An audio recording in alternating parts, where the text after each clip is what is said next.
If you can't tell the difference between your work and your play, you're doing one of them wrong.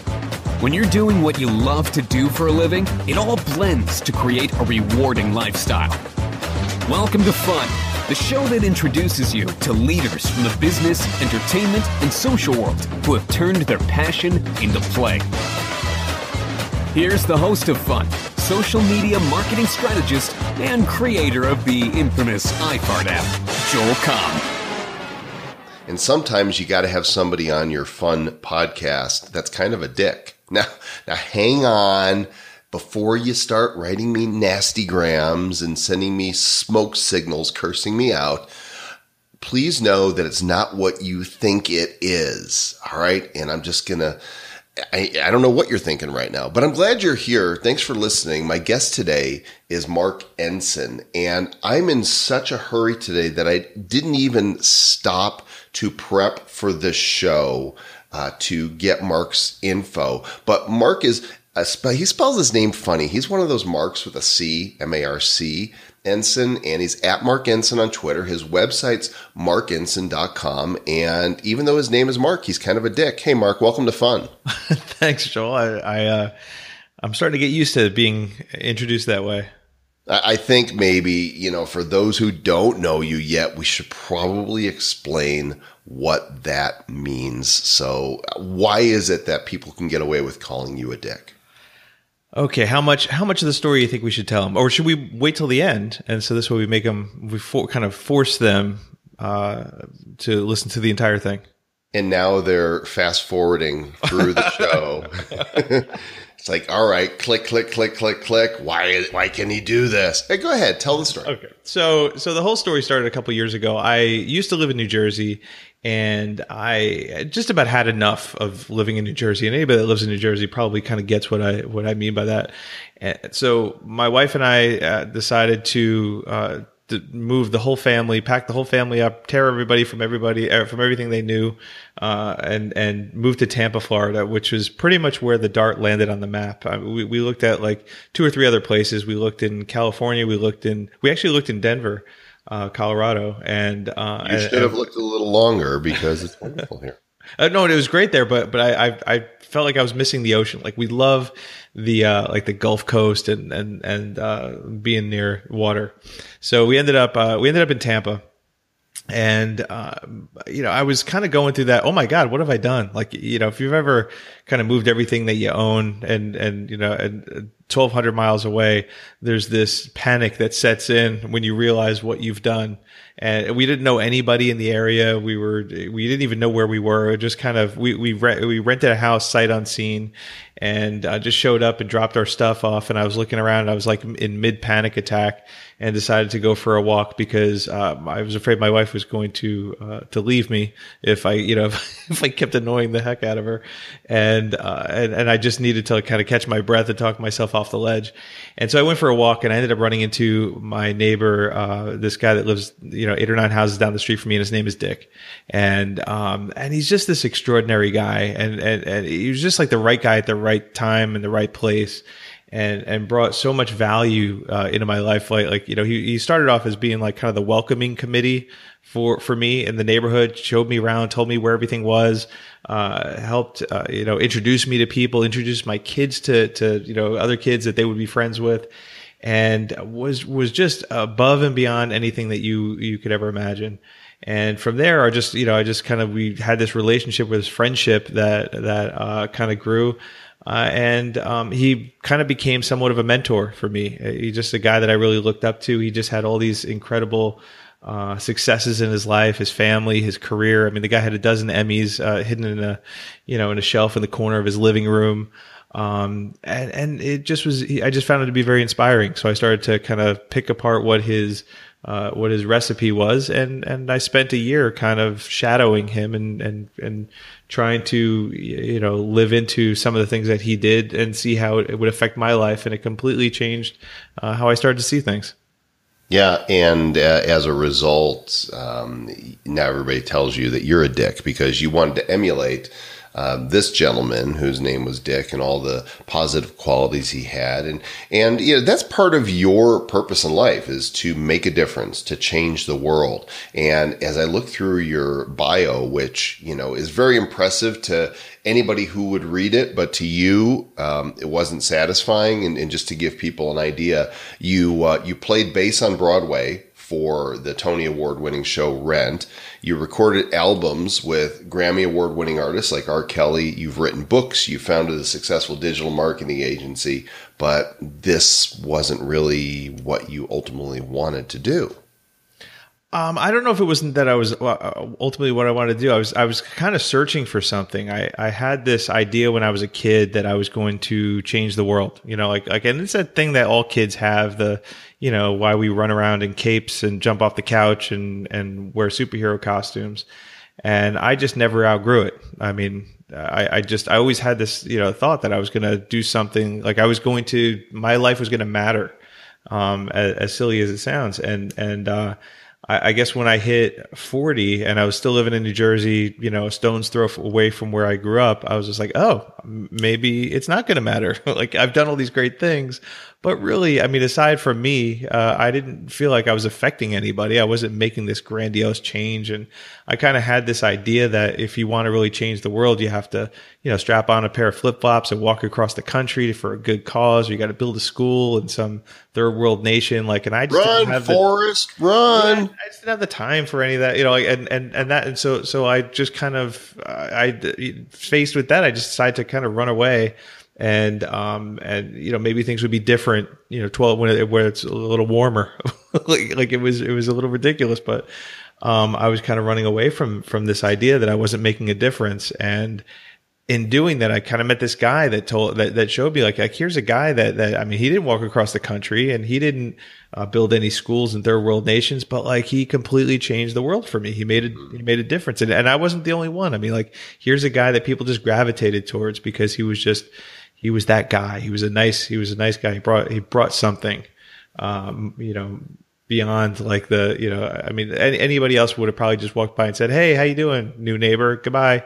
And he really invested a lot of time and energy into my family. Yeah. Well, anybody wants to know the rest of that story, they could just go to markensign.com or go listen to Marc's podcast, the Be a Dick podcast. Actually, he recently interviewed me, so this is kind of paybacks. This is me getting back at you for putting me through that. And this podcast is a little different. While we've shared a little bit more background than we typically do, because I find your story so fascinating, inspiring, what our listeners really want to know is, what do you do for fun? What do I do for fun? Well, I still play music, and I'm still whether it's going to concerts or playing, listening. I'm all about music. I also love writing, it's like writing is a little bit of torture for me, and it's a little bit of fun. So it's a little bit of you're kind of a masochist. A little bit, yeah, I think so. Let's talk about music for a moment. You Sure. Played bass professionally, so you must have some talent there. Did you happen to see my garage band dabbling that I posted on Facebook? I did. You were playing what, Black Sabbath, right? We were playing Black Sabbath. Yeah, I have more clips of us playing right. The Kinks and Grand Funk Railroad and The Who and some others. But you actually have real talent and enjoy music. So I got to know, if you're going to go to concerts, what do you prefer to go to? You know what? I listen to just about anything, but I probably lean more towards kind of like a funk R&B rock kind of thing. Love the Chili Peppers. And then there's also the classic rock stuff. I'm a huge Peter Gabriel fan. I'm an over the top kind of Bowie fan, and I've been waiting to see him live for years, but obviously that's not going to happen. If you go to the cemetery, you can see him dead. Well, that's no, sorry. That was too far. Too soon. A little too soon. Well, you know what? I'm a huge concert buff myself, and now I want to talk music with you, and I want to play a game. Okay. And the game is, so as we're recording this, it is spring of 2017, and I have in front of me concert tickets from all the shows that that I have tickets for this summer and fall. I've never had tickets for as many shows as I have in front of me. And I'm going to share them with you, and you give me your impressions of each one of these, okay? Now, you're not going to be offended, right? No, I don't care. It's You're still going to go, obviously. I'm still going to go, yeah.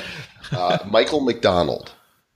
Okay, I could see that being a decent show for at least a couple songs. His voice gets a little grating after a while.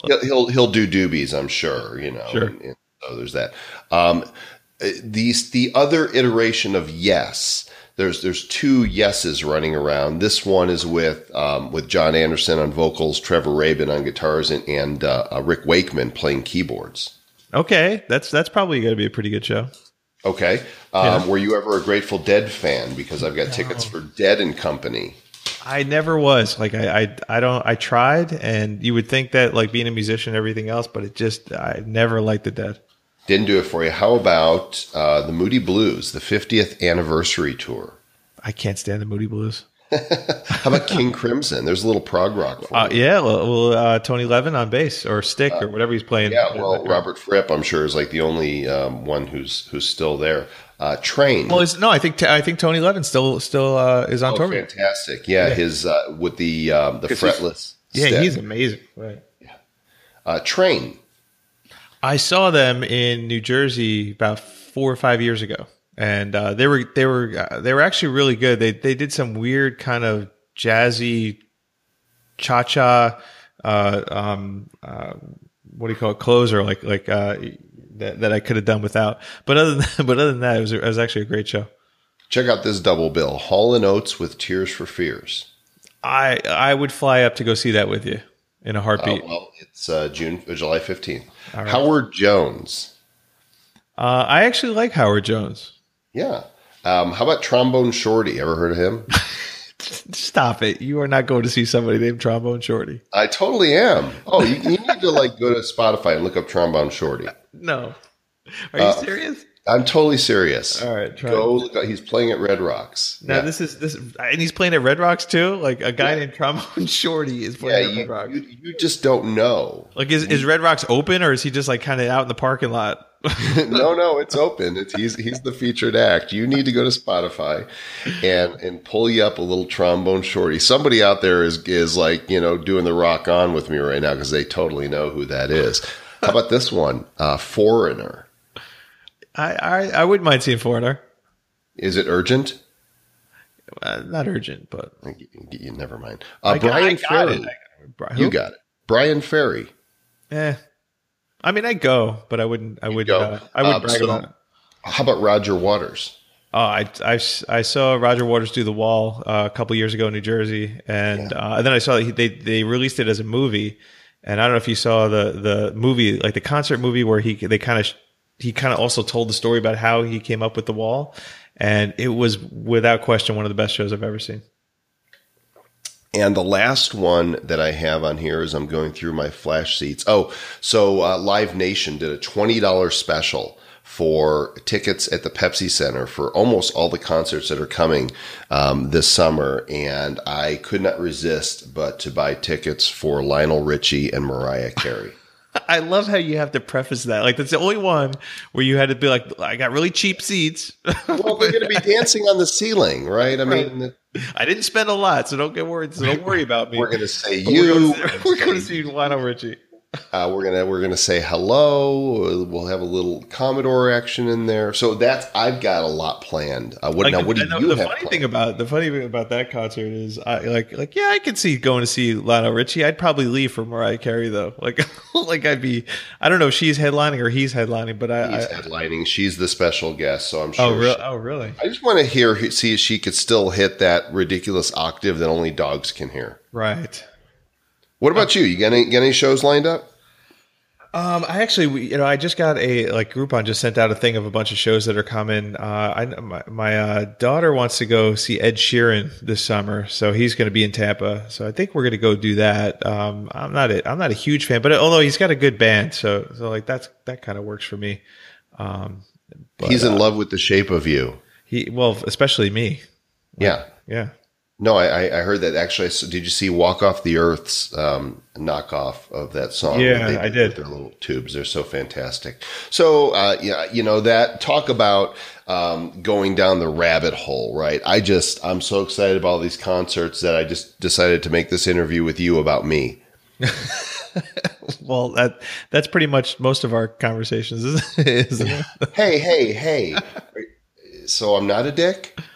Well, I'm just saying, look, I've listened to the podcast. All I know is that you had Mia Voss on, and she's drinking Patron. She's in your living room. You guys were spooning and all this other kind of stuff. And I don't even get a video. I just get a link. 5 minutes before I'm supposed to come on, and you ask me how to spell my name. Like it's just not the same. I'm just not getting the same love and attention that I think that she was getting. There will be no spooning. So what's something that is on your bucket list, something fun that you want to do that is yet to come? Something fun. Well, my goal this year is to go to Hawaii. I want to take the family to Hawaii, and I want to shut off and I want to do it, but I want to do it right. Like I want to actually leave all the electronics and all this stuff at home and not tell any people online what I'm doing and just go. Cause normally when I go on vacation, I'm 80% of me is on vacation. The other percent has to tell everybody about it and can kind of maintain whatever the heck it is that I do. Have you ever been? No, I haven't. That's one of the reasons I want to go. I was on tour with a band, and I quit, after about a year and a half of being on the road. And the day after I quit, they announced the Japan tour, and then also they were going to Hawaii. And so I was like, "What?" And by that point, they already had my replacement. I was already out, and it was it just was painful. I've been a number of times, but it's been several years, and my favorite is Kauai, the Garden Island. If you want to get away from the touristy stuff and just really enjoy Hawaii and its purity, you just cannot beat the beauty and the beaches and the landscape of Kauai. Okay. And now I sound like I'm with the Tourism Bureau. So come to Hawaii, mahalo, and you can get your tickets. How about I want to hit up another fun question here. Something, when we look at the things you've done in the past, what would you point to as saying that was some of the most fun I've ever had in my life? And no, you cannot talk about the time that you got arrested. All right. So, and this is not because I can't talk about that. Okay. So, no, this has nothing to do with the trombone shorty, but this is actually a true story. I was, when I graduated from college, I started working on a cruise ship. And I played in the band in the show band on the cruise ship. And so the drummer and I used to play a lot of practical jokes. So I would show up right before they have the captain's dance. So it's everybody's in their formal wear and all that. I would show up to the bandstand a little early, and I would take the drum wrench thing, and I'd loosen all of his drums, just a little bit, just enough so every time he hit them, they lowered an inch. So by the end of the gig, his stuff is all on the floor. He's playing on the floor.